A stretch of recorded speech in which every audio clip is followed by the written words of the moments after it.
अभी हम इंशाल्लाह स्टार्ट करेंगे। तो आप लोगों से रिक्वेस्ट है कि आप लोग अपने माइक्रोफोन जो है ना वो ऑफ कर दे और इंशाल्लाह हम लेक्चर स्टार्ट करेंगे, ठीक है जी। सो चलिए जी स्टार्ट करते हैं। आज का जो हमारा टॉपिक है that is about endocrine system. कि सबसे पहले हम ये सीखेंगे कि एंडोक्राइन सिस्टम क्या है, एंडोक्राइन सिस्टम को हमने कैसे पढ़ना है। प्लीज़ आप लोगों ने याद रखना है कि जो एंडोक्राइन सिस्टम है इनको हम hormonal system of the body भी कहते हैं, ठीक है जी। क्योंकि एक्चुअली जो एंडोक्राइन सिस्टम होता है इसके अंदर हम हार्मोन्स के बारे में स्टडी करेंगे। तो जो एंडोक्राइन सिस्टम है that is known as hormonal system of the body.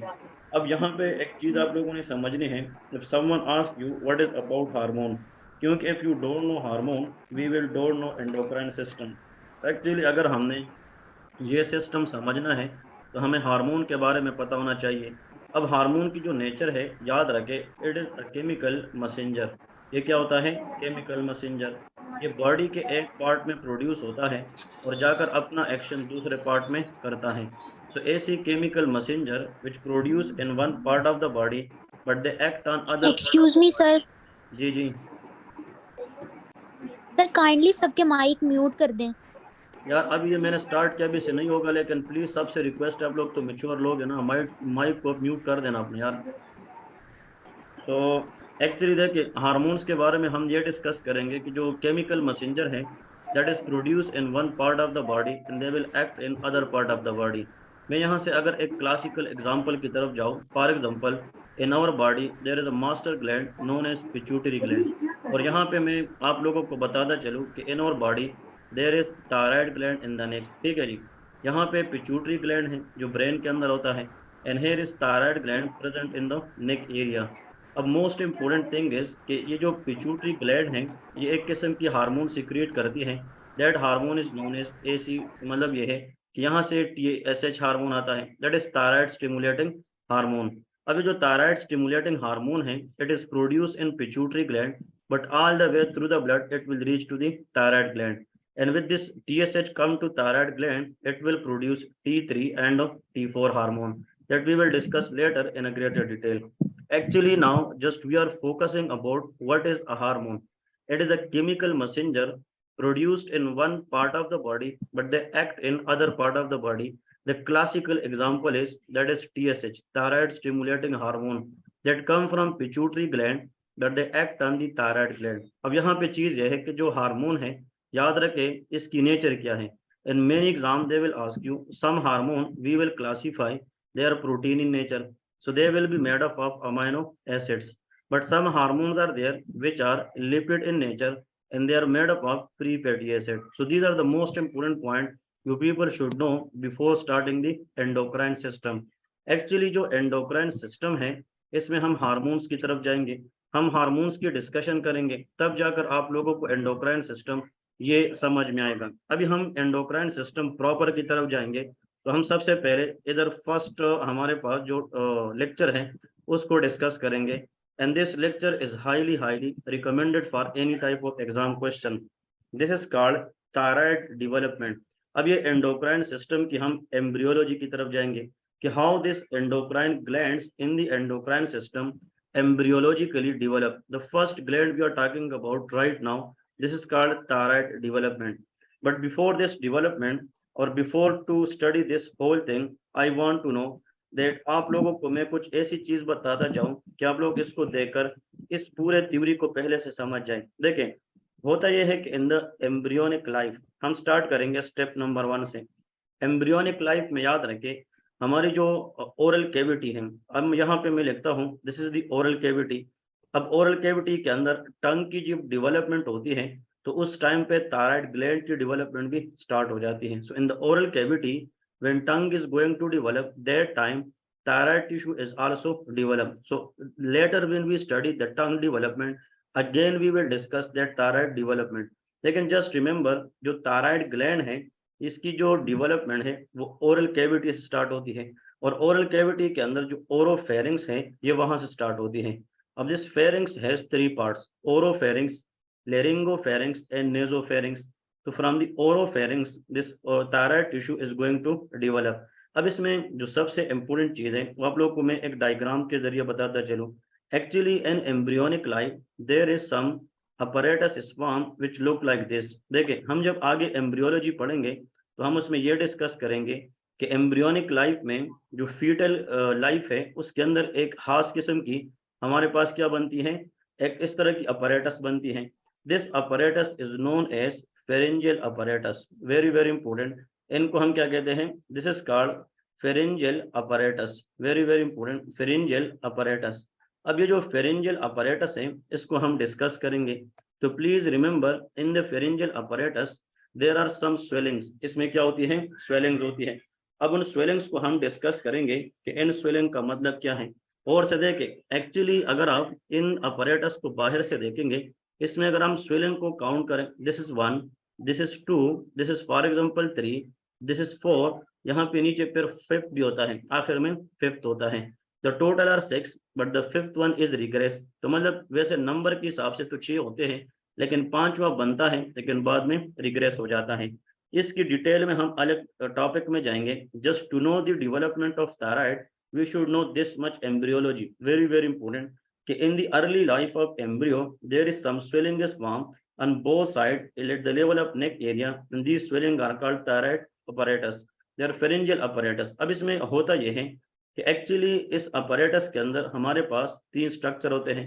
एक को हम फेरेंजियल क्लेफ्ट्स कहते हैं, pharyngeal arches and pharyngeal pouches. We will discuss this all in greater detail when we study this topic proper later. तो ये pharyngeal clefts है, pharyngeal arches and later is pharyngeal pouches. आप लोगों ने cap के नाम से याद रखना है, that is called of cape, very very important. अब देखिए अगर हम इसको कंप्लीट बनाए ना तो आप लोग को ये मजीद वाज़ेह हो जाएगा।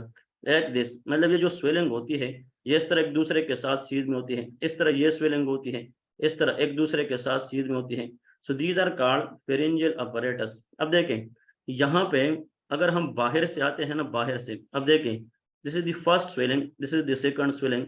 अब इन स्वेलिंग के दरमियान ये जो जंक्शंस है, लेकिन इन जंक्शंस को अगर हम बाहर से आ जाए, so these junction between swelling from outside they are called pharyngeal cleft. इसको हम सी कहते हैं, सी मीन बाहर से आना, that is called of cleft. लेकिन अगर हम फिर इन स्वेलिंग के अंदर जाए, लाइक ये स्वेलिंग ये है, एक स्वेलिंग ये है, इंटरनल पार्ट को हम कहते हैं arches, this called the arches. और फिर अगर आप देखिए इसका इनसाइड है, तो इनसाइड पे भी हर 2 स्वेलिंग के दरमियान स्पेस है, उन स्पेस को हम पाउचेस कहते हैं। So please remember very very important, if we approach from the outside this space between 2 swelling is cleft in between the swelling inside, that is arches. और अगर हम इनसाइड से इन बिटवीन द स्वेलिंग चले जाए तो उसको हम पाउचेस कहते हैं। अब जो एग्जाम के अंदर क्वेश्चन आता है, when the embryo is in 3rd week it has 3 layer, if the question come in your exam कि जो फेरेंजियल क्लेफ्ट है वो कहाँ से आते हैं, प्लीज रिमेंबर एक्टोडर्म। जो फेरेंजियल आर्च है वो कहाँ से आती है, that is called mesoderm, that is mesoderm. और जो फेरेंजियल पाउच है it come from the endoderm, very very important one, endoderm. अब इसमें मोस्ट इंपोर्टेंट जो चीज समझनी है, कैप, CAP। तो हम अगर बाहर से अंदर की तरफ आएंगे तो हम लेयर को भी एक्टो, मीजो और एंडो की तरफ लेके जाएंगे। तो एक MCQs यहाँ से क्लियर हो गया कि जो क्लेफ्ट है वो एक्टोडर्मल इन ओरिजिन है, आर्चेज मेसोडर्म है, और जो पाउचेज है वो एंडोडर्म है। अब आते हैं अपने टॉपिक थायराइड की तरफ। अब आप लोग कहोगे कि सर ने इतनी कहानी क्यों सुनाई है, इसकी एक वजह है। देख अगर आप वो स्वेलिंग को दोबारा देखें, दीज आर दो स्वेलिंग विच आई ड्रॉन नाउ। अब ये इमेजिन करें कि हमारे पास वो क्या है, फेरेंजियल अपरेटस है। In the upper part of pharyngeal apparatus there are 2 swelling. यहाँ पे इस तरह की जनाब हमारे पास एम्ब्रियोनिक लाइफ में इस तरह की 2 स्वेलिंग बनती है। इन स्वेलिंग्स को हम एक नाम देते हैं, and these swellings are known as lingual swelling, very very important. ये लास्ट टाइम USMLE स्टेप 1 के अंदर और ये प्लेब के अंदर भी बहुत मरतबा रिपीट होता है कि the 2 swelling at the level of first pharyngeal arches are known as lingual swelling। We will discuss these lingual swelling later in the development of the tongue। ये हम फिर प्रॉपर पढ़ेंगे तो आप लोगों को ये बहुत आसान हो जाएगा। अब यहाँ पे इन दोनों स्वेलिंग के नीचे यहाँ पे एक और स्वेलिंग बनता है। अब ये स्वेलिंग एक है और ऊपर वाले 2 हैं। इस स्वेलिंग का नाम है ट्यूबरकुलम इन पार। इसको क्या कहते हैं, ट्यूबरकुलम इन पार। देखिए ये चीज पढ़ेंगे तो आगे आप लोगों के एग्जाम के अंदर MCQs गलत तो नहीं होंगे। So there is, for example, the swelling which is present in the above part, that is known as a what, lingual swelling, and below that a single swelling is called tuberculum impar। अब इस tuberculum empire के नीचे एक structure बनती है और वो structure इस तरफ थोड़ी सी जनाब अंदर की तरफ जाती है। अब ये स्ट्रक्चर हमारे लिए बहुत इंपॉर्टेंट है if you want to know the development of thyroid. तो देखिए आप लोगों ने यहाँ से एक चीज सीखनी है कि at the upper part of pharyngeal apparatus the two swellings are called lingual swelling. Below that lingual swelling there is a single swelling known as tuberculum empire, and below that tuberculum empire there is a slight depression, and this depression is known as foramen cecum. That is called a foramen cecum. A very important point to know for thyroid gland development, क्योंकि thyroid gland development को अगर हम पढ़ेंगे so that should be start from foramen cecum. अब देखिए किताब ने तो डायरेक्ट लिखा है कि foramen cecum, but you should know it is the swelling, it is the depression below the tuberculum empire, and tuberculum empire is below the lingual swelling. अब इस foramen cecum को हम आगे लेके जाएंगे और इससे इंशाल्लाह हम थायराइड ग्लैंड की जो सिंथेसिस है वो हम डिस्कस करेंगे। अब देखिए यहाँ से आप लोगों ने क्या याद रखना है, अब गौर से देखिए होता यह है, फॉर एग्जाम्पल इमेजिन करें दिस इज दी फेरिंग्स, ये क्या चीज है, फेरिंग्स है, और जो एक्चुअल थायराइड ग्लैंड है वो कहाँ पे होता है, वो ट्रेकिया में होता है। तो प्लीज रिमेंबर कि for example here the pharynx start होगी कहानी ओरल कैविटी, और हम कहाँ तक जाएंगे, ट्रेकिया तक जाएंगे, क्योंकि on both side of the trachea we have thyroid gland and that is present in the neck area. अब इसमें जो मोस्ट इंपोर्टेंट चीज आप लोगों ने सीखनी है वो ये है कि यहाँ पे एक छोटी सी डिप्रेशन बनी थी and that depression is called foramen cecum. अब जो foramen cecum है इसमें एक चेंज आता है, वो foramen cecum के अंदर जो चेंज आता है it's a very important one. ये foramen cecum ये स्टेप नंबर 1 है। स्टेप नंबर 2 में ये होता है जो foramen cecum है ये थोड़ा सा और नीचे की तरफ आता है। अब ये जो और नीचे की तरफ ये निकल जाता है ये फिर नेक की तरफ आना शुरू करता है, और से सुने, ये नेक की तरफ आना शुरू करता है और इसको हम क्या कहेंगे, when foramen cecum is descend downward, so it will elongate toward the neck, and this elongation of foramen cecum toward the neck is known as thyroglossal duct. इसको हम क्या कहते हैं, thyroglossal duct. अब यहाँ से एक चीज आप लोगों ने सीखनी है कि thyroglossal duct इसको हम क्यों कहते हैं और ये डक्ट हमें किस तरह एक्सप्लेन करना है। एक्चुअली ये जो फोरामिन सीकम है उससे जो डायलेटेशन नीचे की तरफ निकलेगी, this dilatation will later form thyroid gland in the neck area. Actually ये जो थायरोग्लोसल डक्ट है ये कहाँ से स्टार्ट होती है, फेरिंग से, and pharynx is a part of oral cavity, tongue से। तो थायरो मीन किसने फ्यूचर में थायराइड ग्लैंड बनाना है, और ग्लोसल मीन ये टंग के साथ कनेक्ट है, इसलिए इसका नाम थायरोग्लोसल डक्ट है।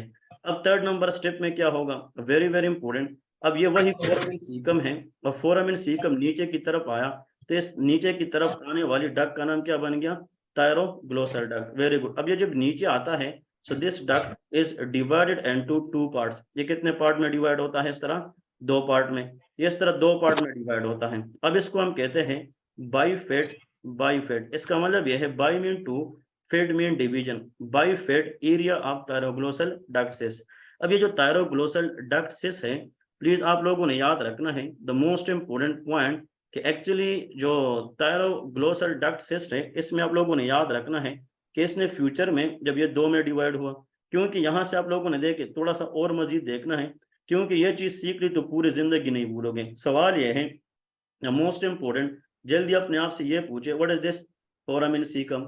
फिर फोरामिन सीकम जब नीचे की तरफ आना शुरू कर गया, this form a duct between tongue and neck area which is called thyroglossal duct. फिर ये जो थायरोग्लोसल डक्ट है जब जिस तरह नीचे जाता गया तो फिर लेटर नेक के लेवल पे ये कितने में डिवाइड हो गया, 2 में। अब थायरोग्लोसल डक्ट लोअर पार्ट में डिवाइड होते हैं 2 में, इसको bifid lower end of thyroglossal duct कहते हैं। बाइफेट का मतलब 2 में डिवाइड होना। अब जब ये यहाँ पे 2 में डिवाइड हो गया, इसने फ्यूचर का लेफ्ट लोब ऑफ थायराइड बनाना है, इसने फ्यूचर का राइट लोब ऑफ थायराइड बनाना है। अब सवाल यह है कि अगर ये फ्यूचर का इस तरह फॉर एग्जांपल क्या बन जाए, थायराइड ग्लैंड बन जाए। अब ये थायराइड ग्लैंड है, अब थायराइड ग्लैंड बन गया लेकिन इसकी टिश्यूज फोरामिन कहाँ से स्टार्ट हुई थी, सीकम से। अब फोरामिन सीकम कहाँ है, ओरल कैविटी में, टंग के साथ।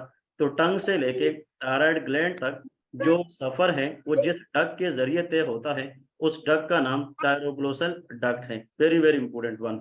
और दूसरी बात यह है कि ये डक्ट जो है ये फिर प्रेगनेंसी के दौरान ये रिग्रेस हो जाएगा या आहिस्ता आहिस्ता क्या हो जाएगा, ये क्लोज हो जाएगा। तो थोड़ा सा पढ़ते हैं इसका मतलब क्या है? देखिए, thyroid diverticulum arises from the floor of the primitive pharynx. The word is pharynx. Oral cavity से ये कहानी स्टार्ट होगी, and this duct from the oral cavity pharynx will goes and descend down toward the neck area. फिर ये किधर जाएगी? नेक area. अब ये जो टंग है और जो फ्यूचर का थायराइड ग्लैंड है, इनको आपस में मिलाने वाला जो डक्ट है, देखिए थायराइड मीन थायरो और टंग का मतलब ग्लोसल। तो थायराइड ग्लैंड और टंग के दरमियान जो एम्ब्रियोनिक स्ट्रक्चर है, that is called thyroglossal duct. So it is connected to the tongue by thyroglossal duct which may normally disappear but may persist as a cyst. अब very important कि जो thyroglossal duct है, इसको क्या होना है? Disappear. लेकिन कुछ लोगों में ये फिर जनाब बर्थ के बाद भी क्या रहता है? ओपन रहता है, और इसके अंदर एबनॉर्मल डायलेटेशन होती है। इफ थायरोग्लोसल डक्ट इज, अब ये भी याद रखें, ये फर्स्ट एड ने नहीं लिखा है, it should be disappear around the 10 week of pregnancy. ये फीटल लाइफ के अंदर 10 वीक में डिसअपेयर होगा। लेकिन अगर ये डिसअपेयर ना हुआ और बाद में ये क्या रहा? ओपन रहा, तो it will leads to a dilatation which is called thyroglossal duct cyst. इसको हम फिर क्या कहते हैं? Thyroglossal duct cyst. अब यहाँ पे देखिए, इस डायग्राम के अंदर ये एरिया डायलेटेड है। अब यहाँ पे जो डायलेटेड पार्ट है, ये जो शेडेड पार्ट है, ये dilated part of the thyroglossal duct है, जिसको हम थायरोग्लोसल डक्ट सिस्ट कहते हैं। अब सवाल इसमें यह है कि foramen caecum is a normal remnant of thyroglossal duct. जब थायरोग्लोसल डक्ट खत्म होगा तो ऊपर फोरामिन सीकम रहेगा, और जो नीचे है वो थायराइड ग्लैंड बनेगा। तो ओरल कैविटी और नेक के दरमियान जो कनेक्शन है वो खत्म होगा if thyroglossal duct is disappear. अब अगर एक पेशेंट है, यहाँ से एक चीज मैं आप लोगों को सिखाता हूँ, और से सुने, वेरी इंपॉर्टेंट वन। अगर एक पेशेंट है, देखिए ये क्वेश्चन आता है कि इफ अ बेबी, अब ये क्वेश्चन नोट करें, if a baby born with absent thyroid, very important, absent thyroid in the नेक। अगर एक बच्चा है वो पैदा हो जाए और इसकी जो थायराइड ग्लैंड है वो नेक में क्या हो? एब्सेंट हो। अब यह तो हमें पता है कि भाई नेक में जनाब हमारे पास क्या है? दिस इज दी ट्रेकिया, और on both side of the trachea we have two lobes of thyroid and each lobe are connected with each other by the help of isthmus.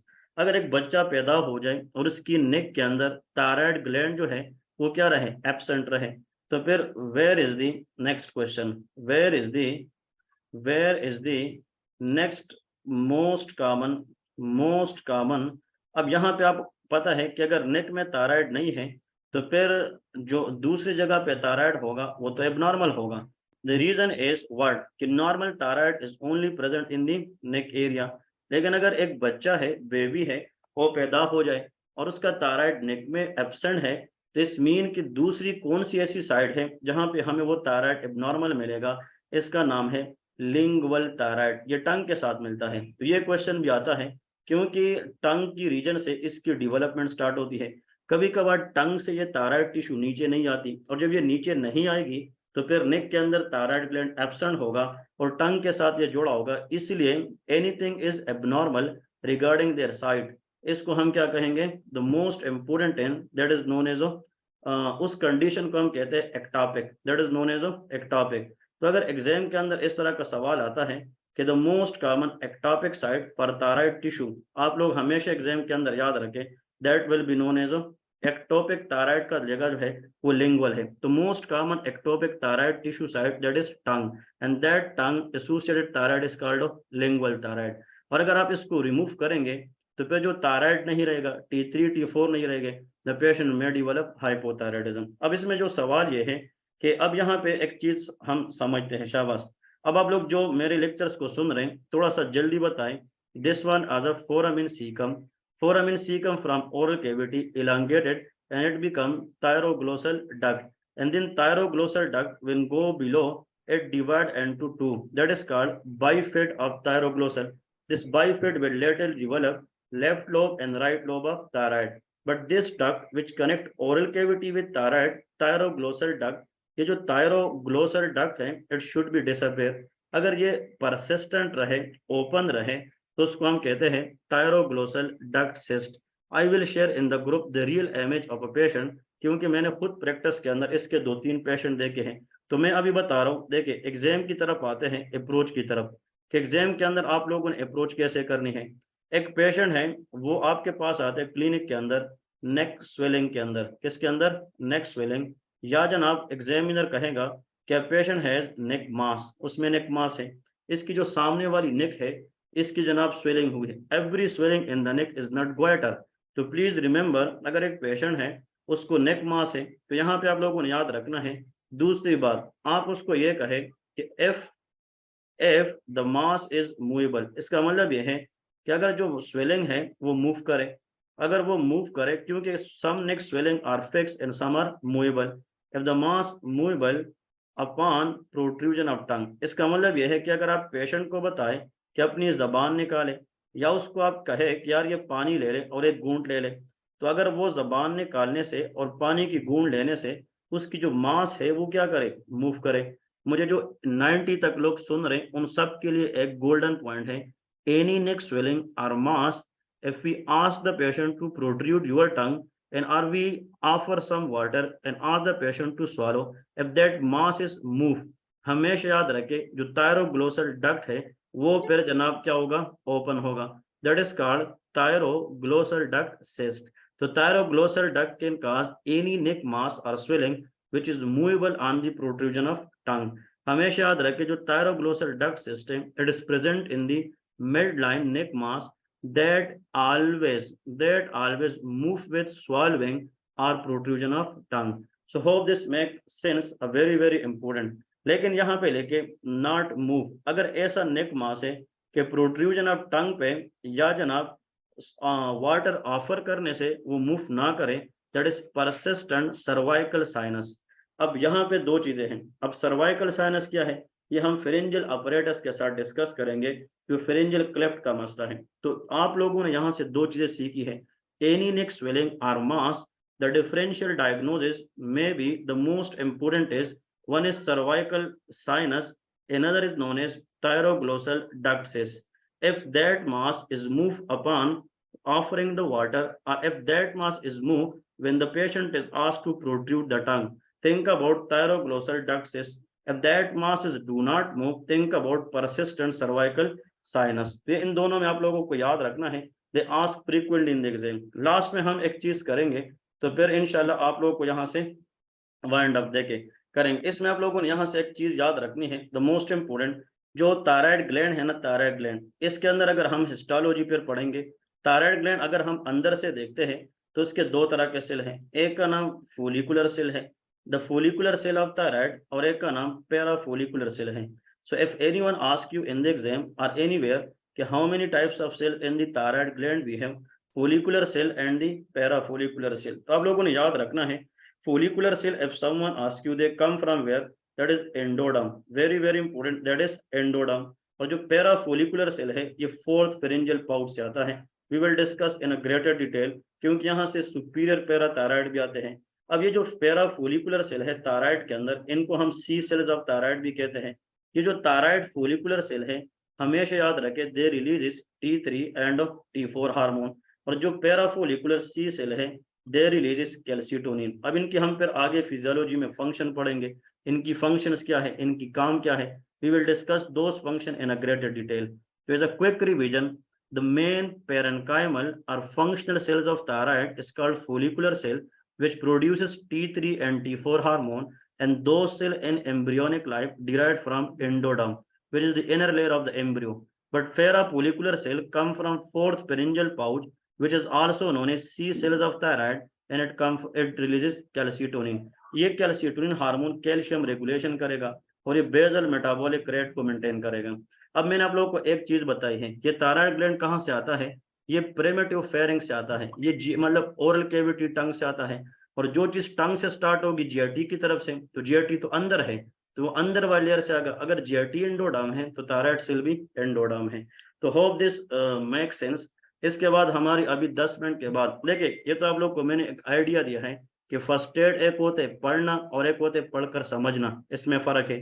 First aid अगर आपको कोई ऐसा पढ़ा है कि जिस पे आप सोचे कि यार यहाँ से मुझे कुछ चीज डिफरेंट मिल रही है, और देखिए ये तो बहुत सारे लोगों ने, अब इस पेज को देखकर बंदा कहे कि इस पे तो 5 मिनट लगते हैं, 10 मिनट लगते हैं, but I take it 30 minute, and if I want I take it 1 hour. लेकिन ये है कि जितना अच्छा पढ़ोगे पूरी जिंदगी खुश रहेंगे। फर्स्ट एड से जान ना छुड़ाए, फर्स्ट एड इतना पढ़े कि आप लोग जो है इतना कॉन्फिडेंट हो जाए कि कोई भी कहे कुछ तो आप फर्स्ट एड की एक एक टर्म को एक्सप्लेन करें, तो सिर्फ पढ़े ना, इसको समझे। हमारी अभी जो है फर्स्ट एड की ये फ्री जूम सेशंस है, 3 से 4 दिन ये चलेगी। जितने स्टूडेंट्स किर्गिस्तान में है, अफगानिस्तान में है, चाइना में है, इंडिया में है, कहीं पे भी है, हमारी फर्स्ट एड पे पूरी की पूरी अगर इस तरह किसी ने पढ़नी है तो पेड सब्सक्रिप्शन हमारी 50% डिस्काउंट पे चल रही है। और within 1 week there are more than 80 student they माशाल्लाह join us as a paid first add.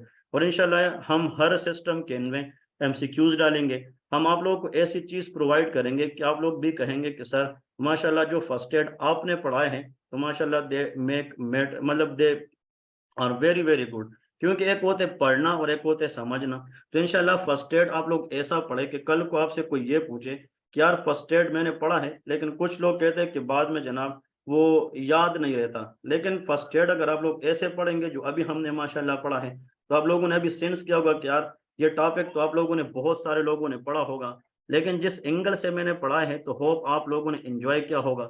अभी हम इंशाल्लाह ब्रेक लेंगे और 11 बजे पाकिस्तानी टाइम पे और 12 बजे किर्गिस्तान टाइम पे, लेकिन 11 PM पाकिस्तानी टाइम पे हमारा दूसरा सेशन भी चलेगा। और जो लोग फर्स्ट एड इस 24 जुलाई से पहले ज्वाइन करेगा, मैं आप लोगों को जो हमारे डॉक्टर सादिक प्लेटफॉर्म के रेफरेंस से लोग हैं वो अलग अलग ग्रुप में हैं, उनसे कांटेक्ट करके आएंगे तो उनको 50% डिस्काउंट मिलेगी। फर्स्ट एड के एंड में आप लोगों को जनाब हमेशा याद रखे उसमें आप लोगों को एमसीक्यूज मिलेंगे। हम आप लोगों के साथ इस तरह जूम मीटिंग में आएंगे क्योंकि आप लोगों ने फ्यूचर बनाना है। एक होते टाइम वेस्ट करना और एक होते टाइम को गोल्ड बनाना। तो आप लोगों ने इस टाइम पे टाइम को गोल्ड बनाना है। और इंशाल्लाह अभी आप लोगों ने थोड़ा सा रेस्ट करना है, 20-15 मिनट रेस्ट करें, पानी शानी पिए। अब इसके बाद जो नेक्स्ट इंशाल्लाह हम 11 बजे जो चीज़ पढ़ने जा रहे हैं, very very important, stay blessed and just wait for next 10 to 15 minute. इंशाल्लाह soon I will come with you guys. और इंशाल्लाह इस तरह आधे घंटे का 25 मिनट का हम एक और जो है वो सेशन लेंगे। और इस सेशन पे जिन लोगों ने लिया है हमेशा प्लीज मेहरबानी करके आप लोग अपना व्यू दे दें, जिन जिन ग्रुप में आप ऐड हैं उसमें मुझे फीडबैक दे कि आप लोगों ने इससे कुछ सीखा या नहीं सीखा, या सर आपने थोड़ा सा मतलब ये है कि अपनी मेथड चेंज करनी है या बिल्कुल अच्छी है, तो I will be very happy. तो सर इंशाल्लाह see you soon, thank you so much and अल्लाह हाफिज।